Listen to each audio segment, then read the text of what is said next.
નમસ્કાર.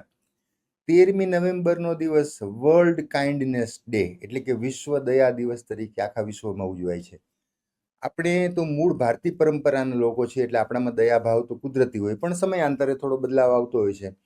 તો આપણી તો પરંપરા જ એ છે કે માત્ર માણસ માટે દયાભાવ રાખવો એમ નહીં, કોઈ પણ અબોલ જીવ માટે, કોઈ પણ જીવ માટે દયાભાવ રાખવો. માત્ર જીવ માટે જ નહીં, કોઈ પણ સજીવ માટે દયાભાવ રાખવો. અને એટલે તો આપણે તુલસીની પૂજા કરીએ છીએ, પીપળાની પૂજા કરીએ છીએ, વડલાને પૂજીએ છીએ, વનસ્પતિ માત્રને પૂજીએ છીએ. તો આપણે તો વનસ્પતિ માટે, વૃક્ષો માટે પણ એટલો જ દયાભાવ રાખ્યો છે. એનું જતન કરીએ છીએ, એને પાણી પીવડાવીએ છીએ, એનું આરોપણ કરીએ છીએ. તો આપણે તો મૂળ પરંપરા જ આ છે. અને એ આપણે પરમાર્થ માટે નથી કરતા, યાદ રાખજો. આપણે આપણા સ્વાર્થ માટે કરીએ.